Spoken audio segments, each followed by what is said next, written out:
Билерман Ордо интеллектуалдык оюнунун өнөктөшү TAEF Costumes. TAEF Costumes сиздин келбетиңиз биздин милдетибиз. Ассаламу алейкум, урматтуу телекөрүүчүлөр. 9 апрель күнгө жекшемби. Элтерде Билерман Ордо жазгы сериялар 6 тур. Бүгүн телекөрүүчүлөргө каршы Насирдин Ахунов жетектеген команда биздин Ордого келген. Насирдин Ахунов бүгүн жогорку лигага чыгуу үчүн аракет кылат. Анда эмесе команданы Ордого чакырууну баштаймын. 6 турда Билерман Ордо студиясына Арген Шерматовду чакырабыз. Команда мүчөсү, тарых сабагынын мугалими.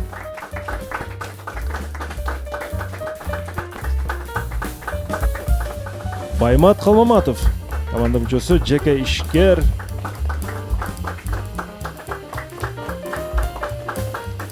Жанузак Садир уулу, жеке ишкер, команда мүчөсү.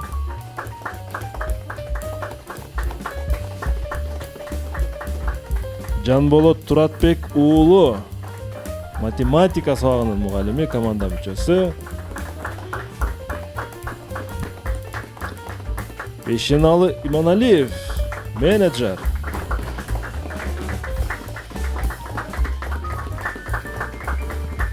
Жана команда капитаны Насирдин Ахунов, энергетик. Бүгүн бул команданын оюнун биз көрөбүз.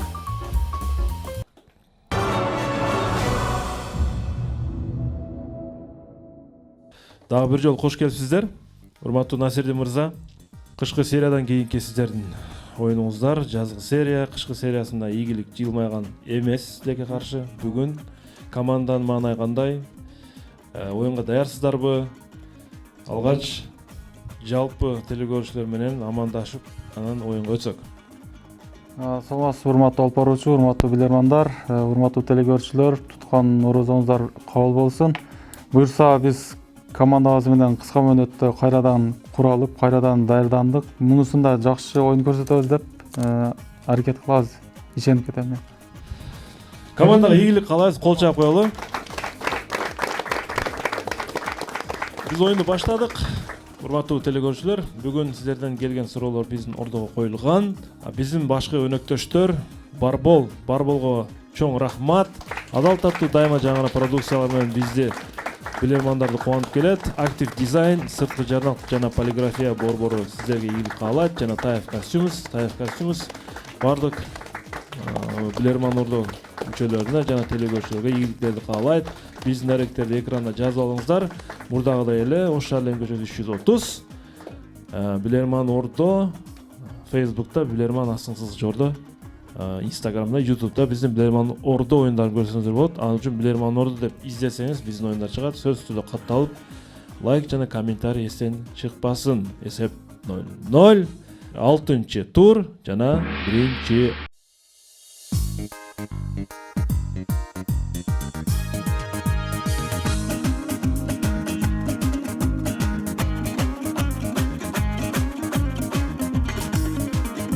Жахангир Кайнаров, Өзбекстан Сырдария облусунан сиздерге каршы суроо жөнөткөн.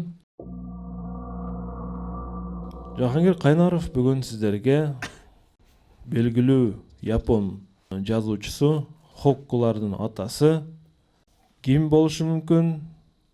Хоккулардын атасы бул Мацуо Басио. Көбүнчө чыгармаларын хокку стилинде жазат. Хокку билесиздер, негизинен 3 саптан турат. Көңүл бурабыз. Алаканыма алсам апакем, үтүр. Ысык көз жашым менен эритсем, үтүр. Сиздин бул жагы көп чекит. Урматтуу билермандар. Хоккуну 3 сөз менен жыйынтыктагыла. Кетти минута. Алаканыма алсам апакем, ысык көз жашым менен эритсем, сиздин бул жагы 3 сөз. сиздин оруңузду ошол сыяктуу неге болушу мүмкүн бул жерде? Сиздин оруңузду кемитсемби? Ая турсам. Сизден Бирок негизи уюкашчы түшпөйт да, көбүнчө хоккулат, бирок түшпөйт ама. ооба, негизи уюкашчы түшпөйт. Бирок алакан кайгыңызды деген сыяктуу болушу мүмкүнбү? Кайгыңызды кемитсемби, балким? Кетирсем, билбейм, кайгыңызды кетирсем. Бирок 3 сөз деп атат да бул. бул жерде бирдеке бир предмет болушу мүмкүн, бир баягы сөздүн айкашы болушу да мүмкүн. Көз жаш мененби же көз жаш эмнеле? Кыскартып жазып. Бул карындыкта келди да берди. Менен эритсем, Өзү экранга чыгарып коюш керек эле ушуну. Ысык көз жашы менен эритсем, эритсем, Калсам эле. бул эме эмес. Эмнени эритет? Көз жаш. кайгыңдын сени кетирсем. Бул кайгы үстүнөн жүгү алсам же карлыгыңызды кетирсем деген нерсе эмес дейм да. Карлык кетирсем. Со карлыгыңызды Ысык көз жаштан эмнени эритет? Сиздин карлыгыңызды кетирсем. кетирсем. Я баймат ушуну эме кылып көрчү, бир аракет. Насирди мырза, Баймат Калмаматов. ким жооп берет? Баймат Калмаматов. Баймат Калмаматов. Үчүнчүсү карлыгыңызды кетирсем деген болуш керек. Карлыгыңызды кетирсем. Жооп кабыл алынат. Алаканыма алсам апакем, ысык көз жаш менен эритсем, сиздин чачыңыздагы ак кыроону, Баймат мырза, энесинин чачы ак басат да карыганда, ошол ак кыроону мен алаканыма салып эритсем, көз жашы менен эритсем деп апасынын чачындагы ак чачтарды кыроого салыштырып айтып жатат. Бир кадам жетпей калдыңыз, туура жооппу Баймат мырза? Баягы ушунча эменин ичинен маанисин тапкандан кийин билбейм. Эсеп 1-0. Телекөрүүчү тарапка. Чач жөнүндө апасынын чачы. Апасынын чачы, урматтуу билермандар. Телекөрүүчү тарапка эсеп ачылды. Хоккуну билесиздер, каймана, көбүрөөк каймана түрүндө жазылат сөздөр. Экинчи раунд. Билерман Ордо интеллектуалдык оюнунун өнөктөшү TAF Costumes. TAF Costumes сиздин келбетиңиз биздин милдетибиз. Экинчи раунд.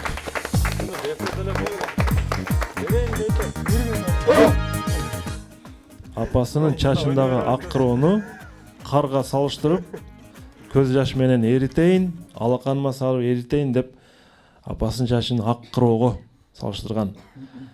Жамалдин Нурбаев Араван районунан сизерге каршы суроо берет. Жамалдин Нурбаев бардык Билерман Ордо мүчөлөрүнө ыраазычылык билдирди. Менин суроом Билерман Ордодон чыгып калат деп ойлободум эле. Сизерге чоң рахмат деп ыраазылыгын билдириптир. Жана аябай көп китеп окушума себепчи болду бул программа деп жазыптыр. Дагы окунуланып жаттыр. Мен суроо өтөйүн. Урматтуу билермандар. Насирдин мырза, Bluetooth колдоносузбу телефонуңузда? Бүгүнкү күндө смартфон ар түрдүү чыгып, Bluetooth колдоносузбу же анча колдонбойсузбу? Көп колдонбой калды. 2006-жылы 2 порт, 2008 Bluetooth, 2013 жылдан Shared, азыр WhatsApp'тан эле колдонбойбуз. Машинада болдуңуз. Машинада ооба, унаада баратып колдонобуз. Унаада баратып колдоносуз. Ооба. Демек, колдонобуз кайсы бир деңгээлде? Караңыздар. Мындан 1000 жыл артка барабыз. 1000 жыл болжол менен. Мындан 1000 жылдай мурда викингтерден Харальд Гормсон, сиздер көрүп турасыздар, ушундай бир король жашап өткөн. Ал карагат деп коелу, голубика. Карагат болобу кандай? Бөрү карагатпы? Мен карагат деп түшүнүп атам. Голубиканы мындай эме мөмө жеми, мөмө бул кара түстө болот негизи. Мындай көк кара түстө болот, бешин алып турабы? Ушу өсүмдүктүн мөмөсүн аябай жакшы көргөн бул король. Аябай көп жегендиктен мөмөнүн түсү, тиштерин көгөртүп, аны көргөн адамдар көк тиш деп лакап коюшкан. Көк тиш. Эми азыркы заманда көпчүлүк электрондук платформаларда колдонулчу Bluetooth тиркемеси же телефон өзүнүн платформа бул Bluetooth биздин кыргызчага сөзмө-сөз которгондо жаныбызак көк тиш деп которулат. Blue көк, туз тиш. Ошол Bluetooth тиркемесинин платформасын ойлоп тапкан голландиялык инженер электрик Яап Хартсен бул аталышты жана өзүнүн значогунда дагы көрүп турасыздар Bluetooth'ун эмблемасына викингтердин тамгаларын колдонуп атат. Викинг үстүдө викингтердин тамгалары турат. Түйүндө ошол тамганы Bluetooth'тун эмблемасына да колдонуп атат. Ушуларды ойлоп чыгып, ушул платформага Гаральд Гормсондун лакабын же болбосо көк тиш деген атты Bluetooth'ту коюуга эмне себеп болушу мүмкүн? Минута кетти. эмне себеп болушу мүмкүн? Баягы Голландия менен арасы жакын да. Ал элчи болгон эмеспи, элчи. Может, бул король, одно время король ошол элчи болуп туруп, мисалы, бул жактан бул жака маалымат ташыган үчүн, мисалы, Bluetooth'тан эле мисалы бир маалымат өткүзөсүз бири-бирибизге. Ошол сыяктуу элчи Скандинавиядагы элчиси типа ошо. одна бир эле учурда король, бир эле учурда элчи да болуп Жетектеп турган мылдамдык ушунда. Жок, өтө мындай башкалар менен көп мындай жакшы мамиле кылгандыр. Кандай эми бул? Менче элчи Жок, бул жерде бирок Муну жегенде не деп атат? Не себептен коюп койду? дипломатта болгондур. Жок, көк тиш дегенди коюп койгону не себеп? Хандын бактарынан эле болгон эмес. Хандын аты болсо эле болду. Кайман Тилин табык эмес да. эмне үчүн ошонун кайман атын алды, башка ат эмес деп атат да бул жердечи. Ошо эмнеге бул жерде болду? Ошол бул Жегенден королдагы эме болгону тамак эмес, жемей элчи же жеген, болбосо ошол бул жака жеген. Тиш ортодо бакта билесиң размен ат коюп атат. адилеттүү бир эме адам. Сотко окшогон. Не кылабыз, Ортодон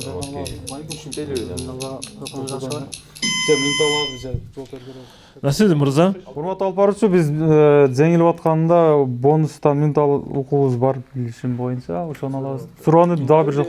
Жок. бонус аласыздарбы? Суроону дагы бир жолу кайталап койсоңуз. Кайталайм.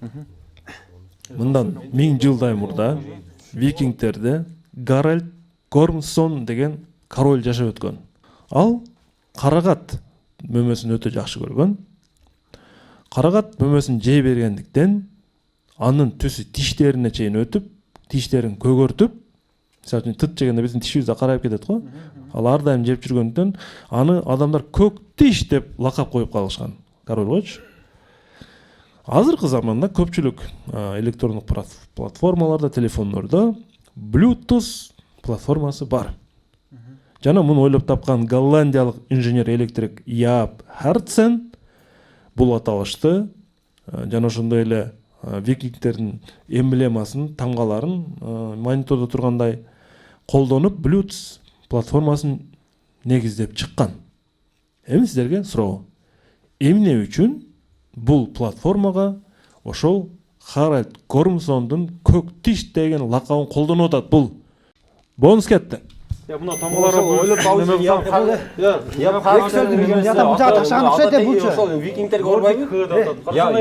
Сөз бизди ташыган окшойт, бул жактан бул жака эле. Бул жерде бай тамгаласа, яп карсын ортодо викингтерге ортак калбайбы? Эки жактын сөзүн бири-бирине жеткизип атабыз депчи. Тамга көңүл бурбайбы? Казак муну тамгада Нордик Х деп Хаш деп турат да, турабы? Х. Башынан Бул бужа деп атат. фамилиясы болушу мүмкүн, турабы?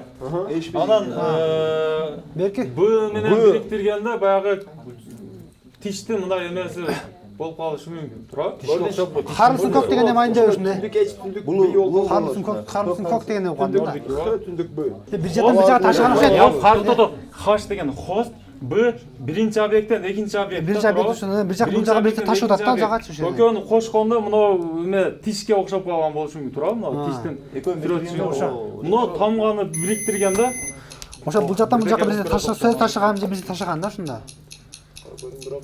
Экиге байланыштуу болуп атат. Кайсы? Карага. Ата тегиби деп атам мен.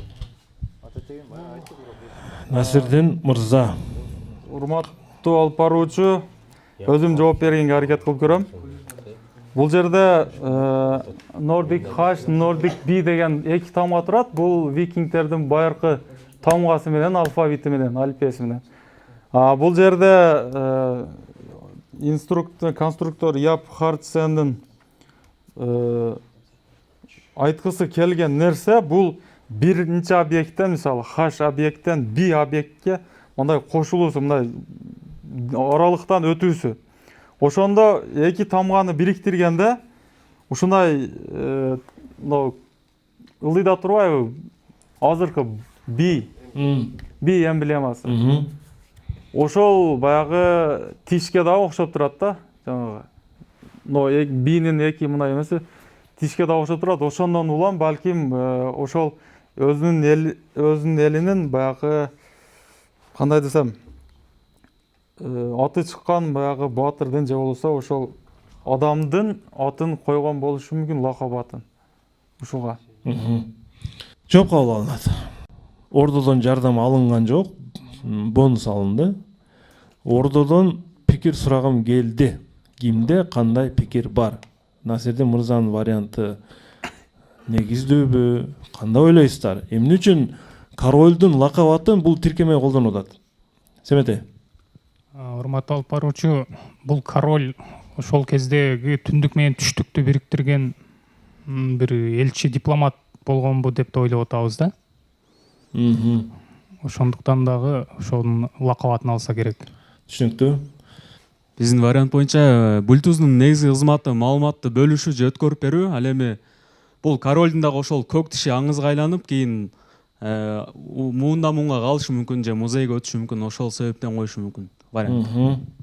Бизде да мындай бир вариант болуп атат. Бул жана карагат жеди деп айтылып атат. Карагаттын түсү бунун тишине өтүп атат. Балким ошого байланыштырып, бунун башынын тишин карагат өзгөртүп алды, түсүн өзгөрттү деп ошого көк тиш деп ушунун атын коюшу мүмкүн. Тактап айтканда, тиштидеги ак түстү бул көк тиш кылып өзүнүн түсүнө өзгөртүп алды деп. Түшүнүктүү. Туура жооп. Бул король Даниянын королу болгон, Жанузак мырза. Бирок бул ушундай дипломат король болгон. Норвегия менен Даниянын ортосундагы дипломатиялык мамилелерди чыңгап, бири-бири менен карым-катнаш, Норвегия менен Даниянын элин бири-бирине карым-катнашты күчөтүүгө аябай чоң салым кошкондугу үчүн Bluetooth'тун функциясы, Баймат мырза, бул бири-бирине маалымат өткөрүү да. Наркы телефондон бул телефондон наркы телефонго маалымат өткөрүү. Ошон үчүн дагы бул королдун ишмердүүлүгүндө, тарыхында кийинчерээк бул эки мамлекеттин королу болгон. Насирдин Даниянын дагы, Норвегиянын да королу болуп калган. Ушул дипломаттык эки элди бири-бирине карым-катнашын күчөткөндүгү үчүн Яап Хартсен Bluetooth деп королдун ушул тарыхын колдонгон. Эркин ойлосоп, сиздерде талкууда кичине бар эле бул вариант тилекке каршы. Менче Баймат айтып атты, эки мамлекет же болбосо элдердин ортосунда карым-катнаш же дипломат болгонмун деп айтып атты бир талкуулардын арасында. Оюнду улантабыз, бирок дагы бир упай телекөрүүчүлөр жака өтүп кетти. Сергек болууга чакырамын, урматтуу команда. Семелти мырзада бир аз жакыныраак версия бар экен. 3-чү раунд. Аракет кылыңыздар, сергек болуңуздар, чамдаңыздар, толук түрдө шанс бар. Толук түрдө шанс бар. Эсепти ачууга аракет кылгыла. Нурилим Нурлан уулу Ош шаарынын тургуну сиздерге каршы суроо берет. Урматтуу билермандар, мониторго көңүл бурабыз. Сиздердин назарыңыздарга Советтер Союзу тарабынан чыгарылган кадимки эски Волга автоунаасын көрсөтүп атабыз. Бүгүнкү күндө саналуу эле адамдар да болушу мүмкүн. Ушуга жакшылап назар салып, бул Волга машинасынын капталында кандай сүрөт жашырылгандыгын таап бериңиздер. Волга менен капталда сүрөттүн бири-бирине кайсы бир деңгээлде байланышы болушу мүмкүн. Кетти. Урат албарчы менен мында жооп бер. Ким жооп берет? Өзүм. Тобокелге барууга мажбур болуп атам. Унааны бул Советтер Союзунан чыккан унаага жакшы көңүл бурсак, мунун ролу оң жагында турат. Советтер Союзу убагында оң ролдуу унаа жалаң гана почта кызматкерлерине мүмкүн болгон. Ошолорго атайын чыгарган, себеби дегенде киосктарга мындай таратып күркөлөргө ыңгайлуу болгон. Ошон үчүн балким бул почта деген жазуу болушу мүмкүн. Капталында почта деген жазуу болушу мүмкүн. Жооп кабыл алынат. Убакытты дагы токтотконго аракет кылдыңыз. Мен капталындагы тосмону алам. Эмне үчүн Волга? Бул жерде, урматтуу билермандар, Илья Репин деген сүрөтчүнүн Волгадагы бурлактар же болбосо бурлаки на Волге деген картинасына иллюзиялык карикатураны жасап чыгышкан, урматтуу билермандар, дизайнерлер. Бурлаки на Волге. Насирдин, таанышпы сизге бул картина? Таныш. Атагы чыккан дүйнөгө белгилүү шедевр картиналардын бирине кирет. Мына ушул сүрөттү Бурлаки на Волге деп бул бардык адабий китептерде, орус тил адабияттарында ушундай картина бар экенин билебиз. Жана ошону Волга автомашинасынын капталына тартышкан. Нурилим Нурлан уулу телегөрчүлөргө дагы бир упай кошуп жатат. Эми сиз өзүңүзгө мындай ишеничтүү түрдө токтоттуңуз, анда түшүнүп турам. Мен рулуну карап туруп ошол шашып койдум. 4-чү раунд. Билерман Ордо интеллектуалдык оюнунун өнөктөшү TAEF Costumes. TAEF Costumes сиздин келбетиңиз биздин милдетибиз. 4-чү раунд. Команда бир кол чаап, колдоп кубаттап коелу. Урматтуу алып баруучу, азыр сүрөт капталында кандай жазуу бар дедиңизби же сүрөттө? Жок, картинаны тартышкан. Мынакей. Мына Макул, талашпайт. ошол Волгада бурлактардын картинасын, Волга деп аталып атпайбы машина? Картинанын аты Волгадагы бурлактар. Ошон үчүн ошо бири-бирине байлап атат да. Кубанычбек кызы Нурмила Ош шаарынан сиздерге каршы суроо берет. Мектепте тарыхты кандай окугансыз? 5-ал. Жакшы, бирок жылдардан бир аз адашат элем. Атак негизи олимпиадчик болууга. Алыркы Илья Репинин картинасын сиз көрүп эле жүргөнсүзбү? Эстедиңизби? Негизи бул сүрөттү көргөм, бирок мына Волгага түшүрүлгөн абалында көргөн эмес экенмин негизи. Муну ушундай иштеп чыгышкан. Бирок эми бүгүнкү күндө Волганын өзү да калбай калды. Бизде бар. Ушундай марка барбы? Мындай маркасы эмес, мына сырты башкачасы бар. Кийинки Волга ГАЗ 24 дегендерби? Бар. Түшүнүктүү. Суроого өтөбүз. Урматтуу билермандар, телекөрүүчү сиздерге сыр сандык аркылуу суроо берген.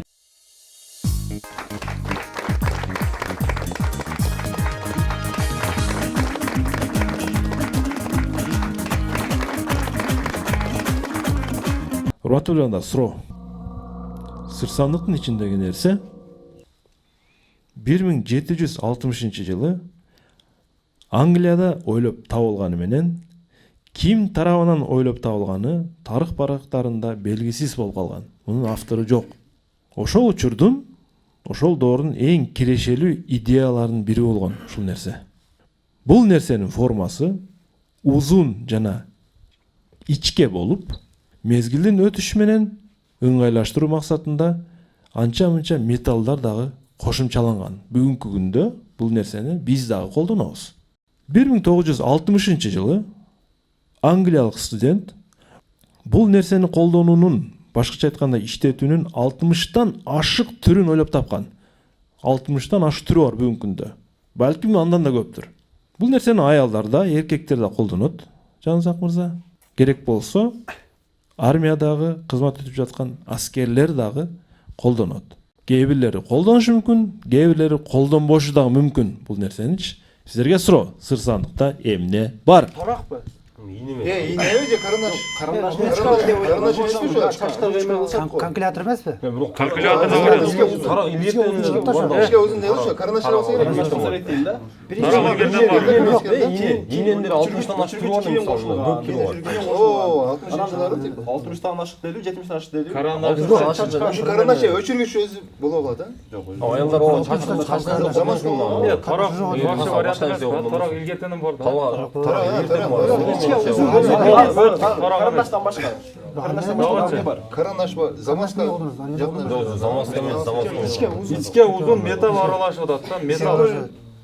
Металл эми карындаштын составында металл бар да. Метр же сызгычпы? Метр. Сызгычында Темир бар. Метр баягы. Армиядагылар аскерлер эмне колдонот? Код жазат, турат. Кылат. Аялда İğne эмес. Кээ бирлери колдонбоштон мүмкүн болот да. Мисалы балким. Инеби? Таза эме. Мисалы эмеси о жакашты кийимне жыртылып алса аны типпешти мүмкүн алар. İğne Yemeden жасалган да. Темирден салган да. Темирден жасалган. Металл. Эскилер жакшы эмеспи? Ошондо эмнени азыр убакыт кетти? дагы кимде кандай вариант бар? Ине болбой калат. Анткени Балким, толук ремен, эле металл ремен. болуп калат. Карандаш? же сызгыч болушу мүмкүн. Сызганда тактика мактикалар болду кетет. Азыр жаңы Ине, хорошо, инелик карандаш сызгыч дагы эмне вариант? Топчу сыяктуу эмелер эмесби? Топчу. Ичке узун, ичке узун. Насирдин мырза, Урматтуу алып баруучу, кандай чечим келдиңиздер? Жанызак Садыр уулу жооп берип берсин. Жанызак Садыр уулу. Балким 6 билермандын кимдир бирөөнүндө болушу мүмкүн. Ушу араңарда. Балким жоктур. Балким бардыр. Оюм бүткөндөн кийин айтам. Кимде бар жок экен. Значит, Жанызак. бар нерсе окшойт азыр. Балким жоктур. Балким бардыр. Галстук. Бирок эми Азыр өзүңөргө мисал кылып алгам, мен Ооба, өзүм эмемди айтып атам да. Урматтуу барча азыр өтө бир көп варианттар болду. Анын ичинен алгылыктуусу карандаш деп алдым эле, анан акыркы учурларда ошол акыркы секундтарда галстукка токтолгум келип турат. Биздин жооп галстук. Аялдар да колдонот дегенге кайсы комментарий бересиз? Аялдар дагы сагатлык галстук. Анда мына Урматтуу алпарчы кечиресиз, карандаш эле жоопко токтолоюн. Жооп карандаш. Карандаш жооп кабыл алынат. Ордодон дагы сурайын бекен. Же сурабайм бекен. Кызыкпы ордо? Кызык болсо сурайын. Биздин жооп бул шнур бутпо, бут кийимдин боосу. Бут кийимдин боосу. Айнура? Биздин жооп бул ремень болушу мүмкүн. Илгери жөн эле кайыштын ордуна жип болсо, кийин металлдар кошулуп, мисалы армияда дагы көбүнчө солдаттар сөзсүз түрдө ремень тагышат. Аялдарга да тиешелүү буюм, эркектер да колдонот. Аскер кызматкерлеринин жарымы колдонбойт дедим бирок. Семетей. Турганда көп идея келген Семетей. Урматтуу алып баруучу, мен айтып атканыңызда эле тарак оюма келди. Балким тарак болушу да мүмкүн. Насирдин мырза деле айтып атты. Түшүнүктүү. Тарак бирок бир топ кылым мурдараак чыккан. Анда мен туура жоопту айтайын жана ал үчүн биз сыр сандыкты ачышыбыз керек. Эмне болушу мүмкүн көрөбүз. Анда баары колдонот да. Армиядан баары колдонот. Бул урматтуу билермандар, бут кийимдин боосу, болчу урматтуу билермандар. Ничке жана узун аскер кызматкерлер кээ бирлер тагынат, колдонот дегеним, жаңы баргандар колдонбойт, анткени алар өтүп кет. Ал эми бир топ кызмат өтөгөндөн кийин кадимкиде шнур, кадимки ботинкалар кийишет да. Армияда бардыгы колдонот. Бардыгында боо бар. Эки бутунда тең. Бардык аскер кызматкерлеринде берса колдонот. Ошол сөз менен бардыгында боо бар да. Жок, өтүк кийгендер бар. Өтүк кийген Баймат мырза, жаңы аскер баргандар өтүк кийет. Урмат алпарчы, мен өзүм 1 жыл суу менен жүрүп келгем да. Ал жерде мен өтүк такыр кийген жокпуз да бизчи. Биз берса кийип жүрдүк. Баймат мырза, аскер кызматкерлери Кыргызстан менен гана өлчөнбөйт да. Баймат мырза, аскер кызматкерлер Кыргызстан менен гана өлчөнбөйт. Аскер кызматкерлер дүйнө жүзүндө бар. Мен тарыхты айтып атам сиздерге, урматтуу билермандар. Туура түшүнүңүздөр. Эсеп 4-0, тилекке каршы 4-0. Кубанычбек кызы Нурмила телекөрсөтүү тарапка дагы бир упай кошту. Аракет кылыңыздар, сергек болуңуздарчы. Насирдин Ахунов 5-раунд.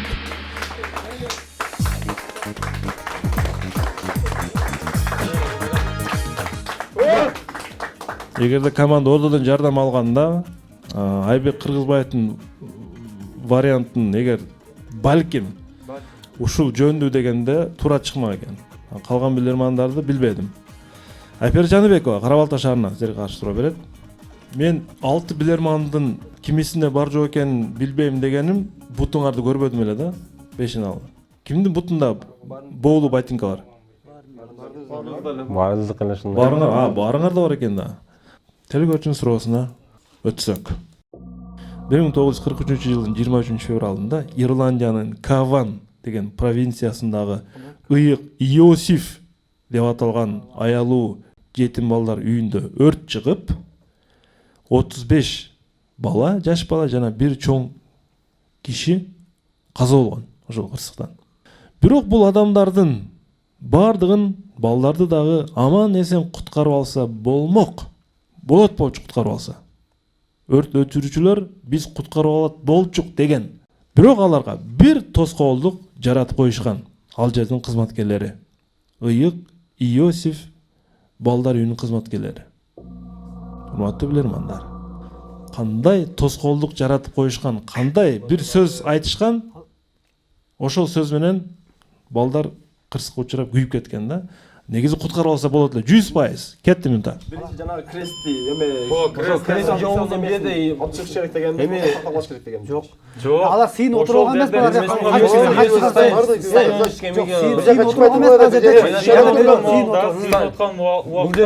Сыйын убагы деп туруп, эшиктерди куттап койгон балким, эч ким чыкпасын деп, бардыгы сыйын керек.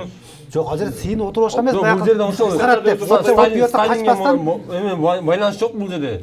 Эме Сталиндин аты Иосиф.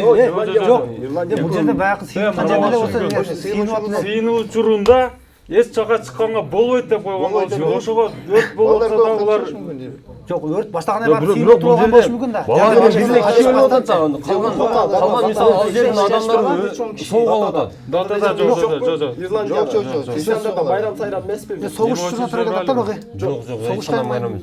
Жок, бирок ал жактарда болгон эмес. кресттерди мындай талкалап өткөнгө болбойт, же болбосо крест Биринчи ошону алып чыгыш керек деген эмеспи? жок. Бирок бардыгы алып чыкпайт анын. 2-3 жолу. Чоң болсо бирок бардыгы көтөрүп чыгыш мүмкүн. Аябай чоң болсо мисалы. Мисалы Осман империясы. Татан неге жазган? Татан. Ийик Иосифтин айкелин куткарыш керек деп. Айкелди тургандыр, балким жазуусу. Жок, ошол майрам эмеспи? Майрам болсо майрамда турган эмеспи? Ошол майрам болуп турган эмеспи? Бирок бул жерде 35 бала менен бир эле киши болуп атат. Калган Адамдар ошол майрам болуп көп бардык адам ошо бар болгон эмеспи? Калган адамдар согуп алып атат. Бирок ушулар эле болсо бир киши болмой калат. Насирдин мырза, Урматтуу алып баруучу, кандай чечим келдиңиздер? Ордодон жардам сурап келебиз. Урматтуу Ордо, жардам бериңиздер, команданы куткарып кеттиңиздер. Кетти 20 секунда. Ошодо айкелдер. Суу чачатта, суу чачканда балким ошол дуалдарда баягы ыйык сүрөттөр бар да. Аларга зыян жеткирип эрип кетиши.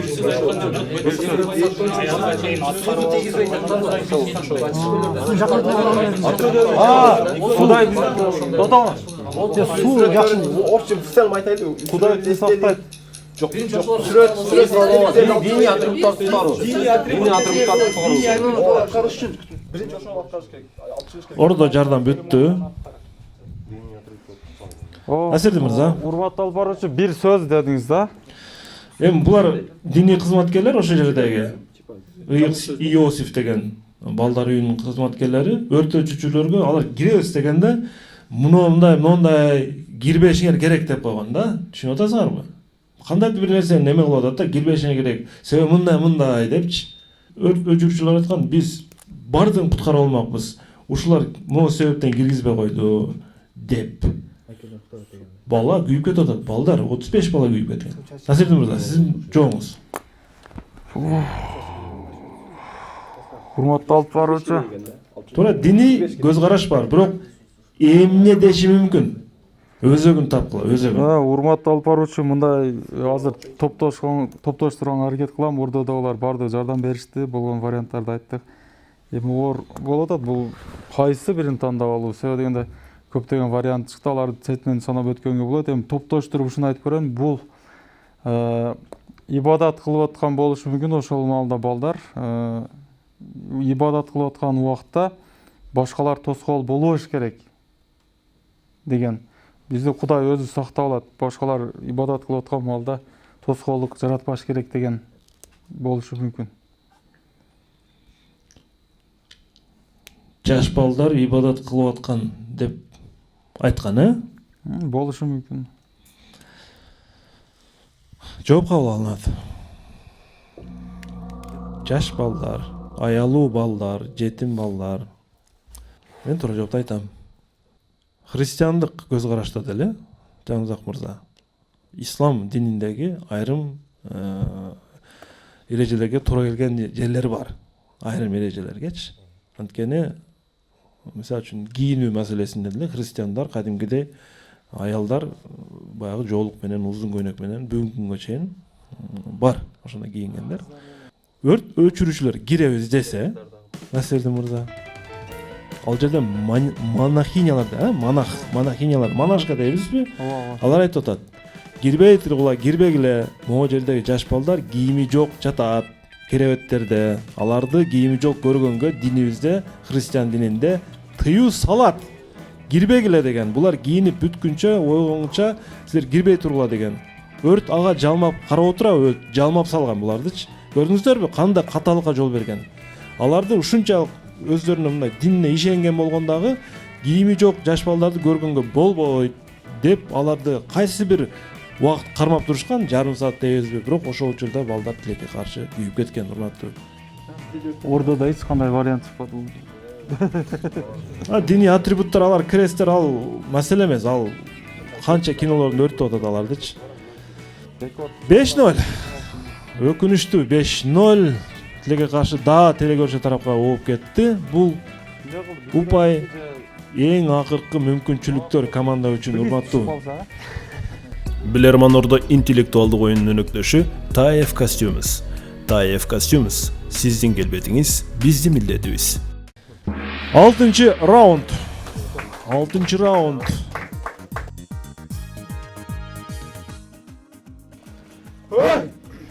Насирдин Ахунов, сиздин капитандык тарахыңызда азырынча мындай көрсөткүч боло элек же болгонбу?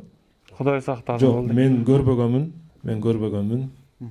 Бир аз оюнга анализ жасап көрөлү. Урматтуу турган билермандар. Команда менимче кандайдыр бир жаңы команда эмес. Өтө деле кеңештерге муктаждагы команда эмес, тажрыйбалуу билермандар. Ошентсе дагы эмне кылуусу керек азыр? Бир ой бөлүшкүлө, Семете мырза. Семетей, Сагын, Сорон, Капар. Бирок варианттар бар. Алгачкы раундда эле аябай мындай жакшы баймат баштады эле, бирок жакыныраак барып, өзү биринчи раундду алыш маанилүү да. Бирок кантсе да мүмкүнчүлүк бар. Ушу 5-0дон, 5-1ден чыгып кеткен командалар болгон. Атайын бул жигиттер мүмкүн алыстан келип чарчап чалып калган окшойт, бирок бириндикти каалайбыз. Кээ бир билермандардан дагы күчтүү ой пикирди каалайбыз. Ушундай да аябай мындай күйүнүп команда чыныгы интеллектуалын көрсөтсө болот. Эң негизи Кудайым колдосун, команда өзүнө ишениш керек. Ошол үмүтсүз бул шайтандан дейт. Үмүт каалайбыз, ийгилик каалайбыз. Рахмат. Рахмат. Илешип кетер бекен эми. Урматтуу билермандар, телекөрчү Нуриза Шамшиева силерге төмөнгөдөй суроону берет. Мониторго көрүп турабыз. Таң калыштуу бут кийим. Урматтуу билермандар, сиздер көрүп турган бул бут кийим АКШтагы кандайдыр бир ишканада иштеген кызматкерлер кийишкен. Алар түрмө кызматкерлери эмес. Бул АКШтагы эң маанилүү бир ишканаларда кийилген бут кийим. Эң маанилүү. Мындай кийбесе, ал жерде ошол өзүнө тиешелүү функцияны аткара албайт. Ушул нерсени кийиш керек. Түсүн көрүп турасыздар, түсүн кайсы бир деңгээлде мына бир коргогуч бир жерлер бар дейбизби? Эми сиздерге суроо. Америка Кошмо Штаттарынын кайсы мамлекеттик маанилүү ишканасында муну кийишет?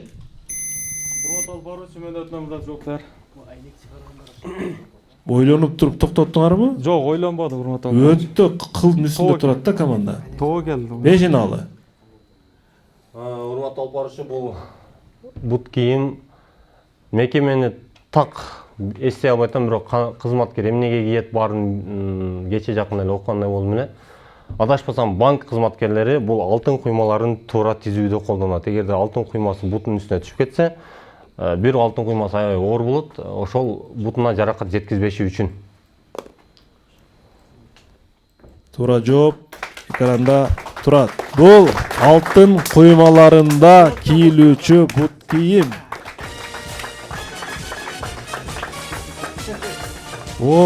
Деди команда бетине кан жүгүрдү. Караңыздар. Алтын куймалардын үстүндө жүрөт. Биринчиден, алтын куймалар башаламан коюлган себеби да ошондон экен. Алтын куймалар мындай кышка окшоп, бешиналы катар тизбейт экен. Анткени жабышып калат экен бири-бирине. Алтын куймалар ушундай башаламан койгондо бири-бирине жабышпайт экен дагы. Мунун үстүндө жүргөндө алтын куймаларына эч кандай бир оорлук түшпөйт экен. Анткени мунун бир өзүнүн коргоочу системасы бар экен. Бирок эмне үчүн муну кийет? Эгерде колундагы слитка түшүп кетсе, 10 килограммга чейин чыгат да, бутун сөөгүн сындырып коюшу мүмкүн.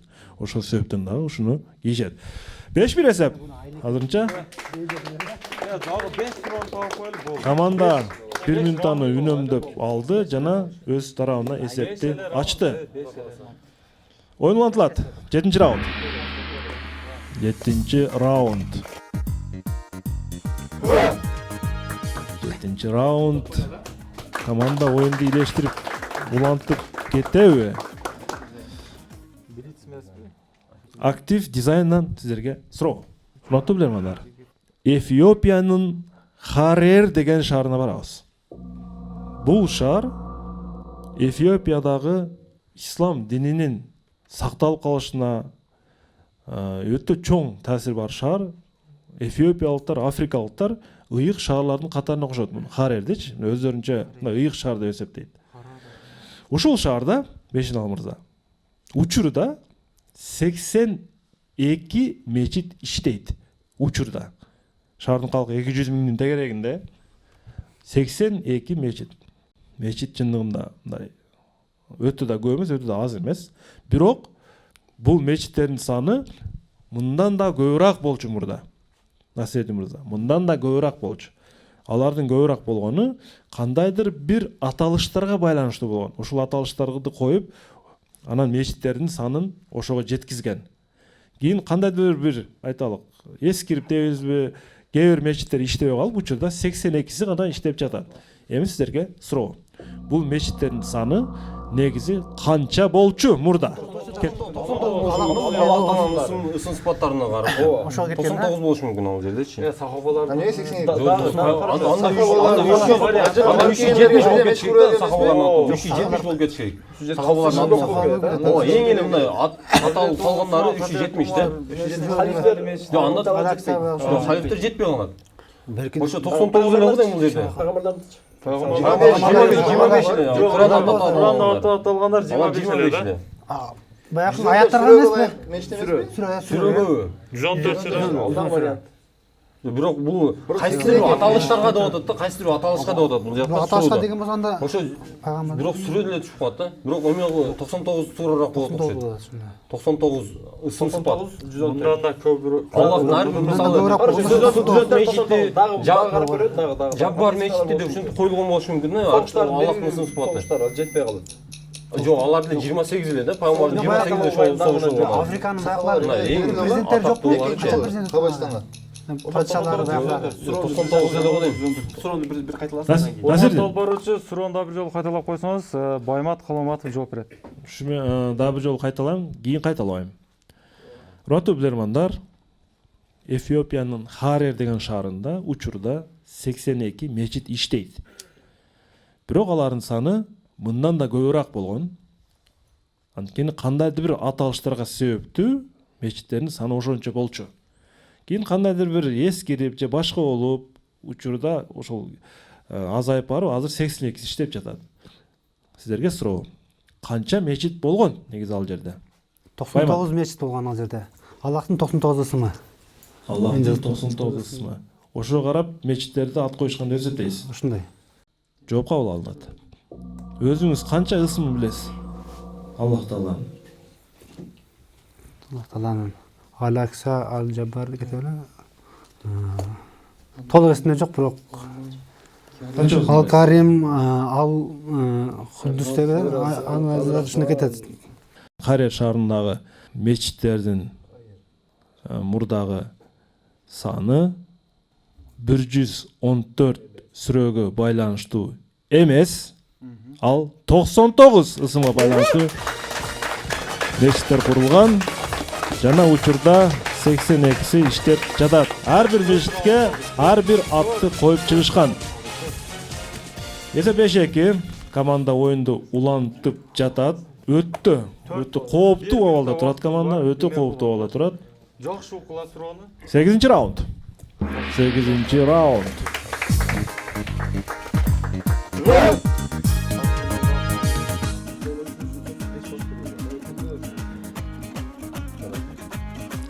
Биринчи раунд сиздерге каршы Кубан Жумамидинов Бишкектен суроо берет. Мониторго көңүл бурабыз. Кандайдыр бир иллюстрациялык сүрөт.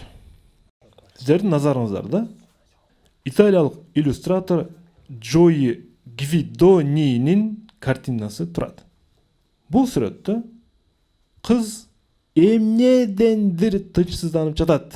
Урматтуу билермандар, эмнедендир тынчсызданып жатат. Биз кыздын башын бекитип койдук. Сиздер аны табыңыздар. Бул жерде эмне картина сүрөттөлгөн? Глобалный эмеспи ооба. Ошол Кандай? Түз музга окшотуп тартыптыр да кыздын эмесинчи. Ошого Глобалдык күндүн жылышы, суунун эми айсберг эмес, Жок, айсберг. айсберг эмес. Айсберг болсо эмне болот? айсберг эрип атат ошол. Жок, ошондо ошо айсберг эрисе да бар. Ошол Ооба, кыздын башында бир сүрөт бар. Баягы 13 жашар кыз баягы эмне тынчсызданып атат? Оонда баягы сүйлөгөн го. Ыйлат элдин баарын баягы өзүнө тартып сүйлөгөн го баягы. Суу боюнча сүйлөгөн баягы кыз. Ошо 13 жашар баягы кызчы. Бул жерде Ошо кыздын мындай суунун баягы турган жери дейм да. кыздын башынын ордунда турган сүрөт Неге тынчсызданып атат? Неге? айсберг Экологиянын баягы суу. глобальное потепление. Ошол Күндүн жылып кетиши, айсбергдер эрип кетет. айсберг Кыздын башында эмес да айсберг болушу мүмкүн. башка эмне вариант болушун? Бунан өттүк. Башка. Эгер болгон жерде ошен. Ошо кыздын аты ким эле баягы 13 жашар кызчы. Демек бул эме болушу Башында демек экология. Менин көрсөткөн айсбергди башка эмне болушу мүмкүн? Бунун башында жер эле го дейм да. Жер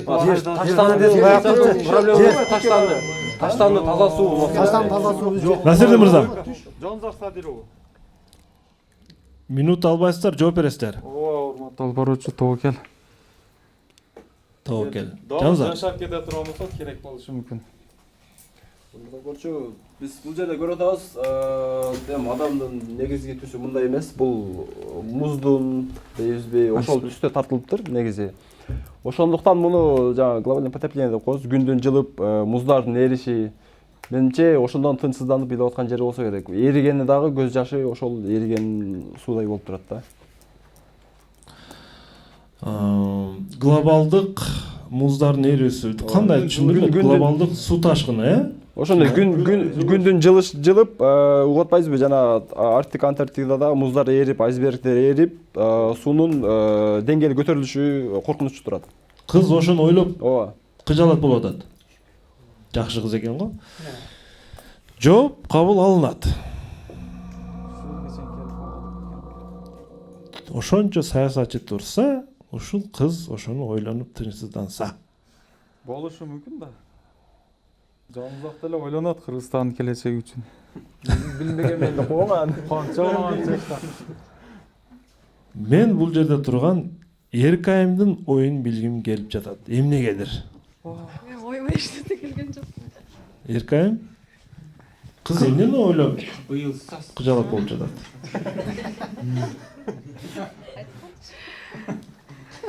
Саламатсызбы? Мен ойлонбодум да. Ойыма эч нерсе келген жок.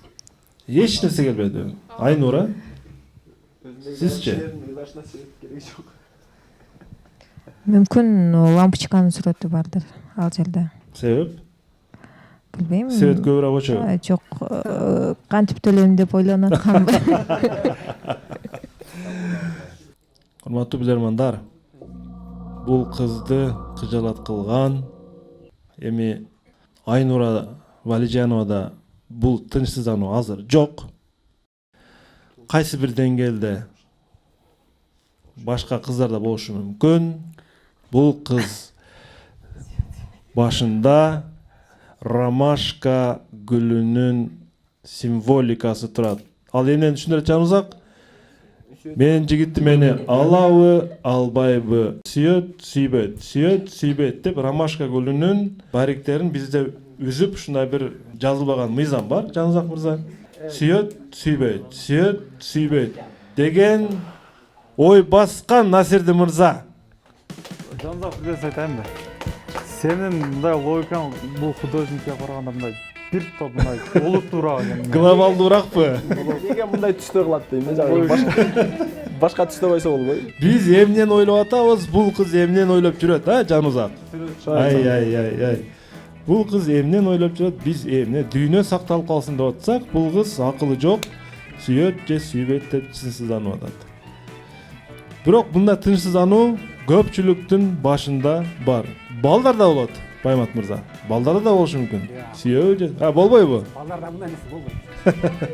Балдар баары эле суроо алат. Сүйөсүң үзбөйсүңбү? Балдар эсептеп Балдарда ромашканын ордуна акча турушу мүмкүн, Насирдин.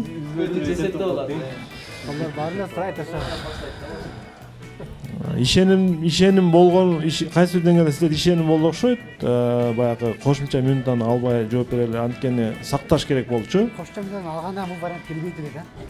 Бул вариант талкуу учуруна кирип калышы да мүмкүн эле. Мүмкүн эмес да болчу, кирбей да калышы мүмкүн эле.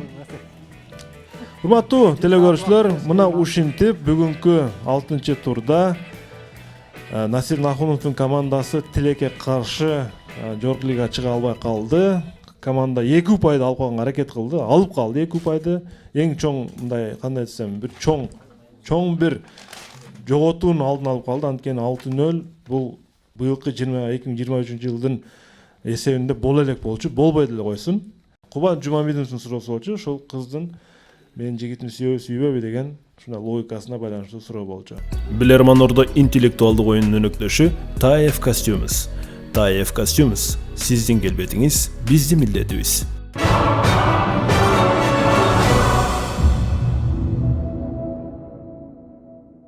Оюн тууралуу кыскача ой пикирлерди угуп көрөлү. Эркин микрофон берейин. Урматтуу алып баруучу, бүгүн оюнга күбө болдук. Биз бул командадан жеңишти күттүк эле. Тилекке каршы жеңилип калышты. Эч нерсе эмес. Бирде жигит төбүнөт, бирде жигит жөө жүрөт. Насирдин мырзаны биз активдүү билерман катары билебиз. Командасында күчтүү оюнчулар бар. Бул командадагы мүчөлөр, оюнчуларды биз билебиз. Өздөрү дагы көп жерде оюн өткөрүп, дайым изденип, көп маалымат окуп жүргөн балдар да. Андыктан булар жеңиш керек болчу. Бүгүн ошолдой бир магиялык күч себеп болду окшойт деп ойлойм. Так, оюнда Бешеналы Именалиевдин ойногону мага жакты, анткени бир суроону өзү 2 эле суроо табылды. Ошонун бирөөсүн мөөнөтүнөн мурда таап, үнөмдөлгөн убакытты да белек кылды командага, бирок ал иштелбей калды.